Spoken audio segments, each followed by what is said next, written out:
Yo les amis, c'est le Thérésia 2.0. Juste avant que la vidéo commence, tu peux aller appuyer sur j'aime et à t'abonner. Fais-le, sinon je te jure que... Attends... J'arrive pas. Oh boy. Ah, ça nique la voix quand même de faire cette voix-là. Alors la trop là. Oh putain de merde. Je vais prendre de l'eau moi.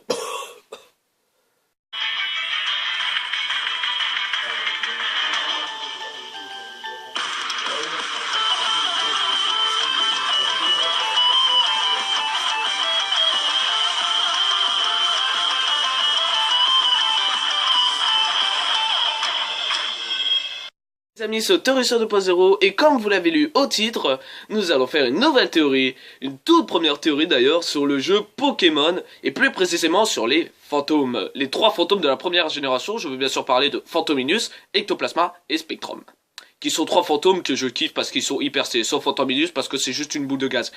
Bon, et en parlant de Phantominus, nous allons justement commencer par lui. Bon, on va lui faire un truc parce que nous on est très sadiques en fait. Ce qu'on va lui faire c'est lui enlever le gaz qu'il a autour de lui. Donc du coup, si on lui enlève le gaz qu'il a autour de lui, il va juste devenir une simple boule. En effet, il ne va plus être sous forme de gaz, car c'est la fumée qui peut produire son corps de gaz. Il va juste devenir une simple boule, une boule toute simple, simplement. Et du coup, comme il n'a plus cette protection gazeuse, il va perdre son type spectre. Il va donc immédiatement essayer de trouver quelque chose pour se protéger. Maintenant que, comme il est sous forme solide, les coups peuvent passer. Et donc du coup, ça va poser un réel problème à sa protection. Donc du coup, ce qu'il va faire, c'est aller chercher aux 4 coins du monde, même sous l'eau, jusqu'à finalement trouver une coquille. Oui, en effet, un coquillage tout simple, tout con. Et ce qu'il va faire, c'est qu'il va rentrer dans ce coquillage. Et une fois rentré dans ce coquillage, il se dira mais tiens, mais je suis protégé, moi, sur ce coquillage, c'est parfait.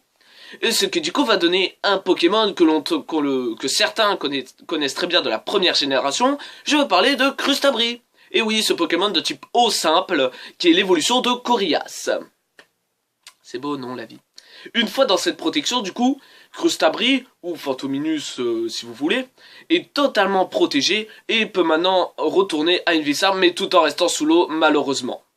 Maintenant, nous allons parler de Spectrum, l'évolution de Phantominus, et nous allons aussi parler de sa particularité. Alors, le Spectrum, ce qu'il peut faire, c'est s'infiltrer dans les Pokéballs pour les contrôler. En effet, quand il s'infiltre dans les Pokéballs pour les contrôler, bah ça va donner un Voltorb.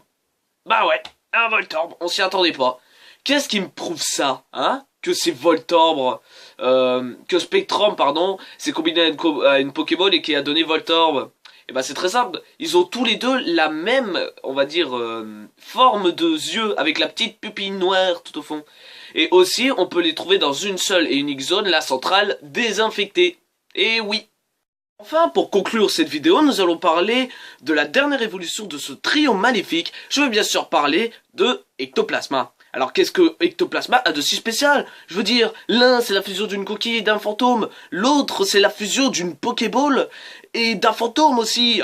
Et le dernier, qu'est-ce que ça peut être? Bah le dernier, c'est un doppelganger. Qu'est-ce qu'un doppelganger? J'espère que j'ai bien prononcé. Un doppelganger en fait, c'est une créature maléfique qui est nous, mais en plus méchant en fait, qui a des aspects beaucoup plus méchants que la nôtre. Alors de qui est Ectoplasma? Peut-être le doppelganger. Et bah Ectoplasma est le doppelganger de Mélodelph. Alors on peut très bien imaginer le scénario et tout, hein.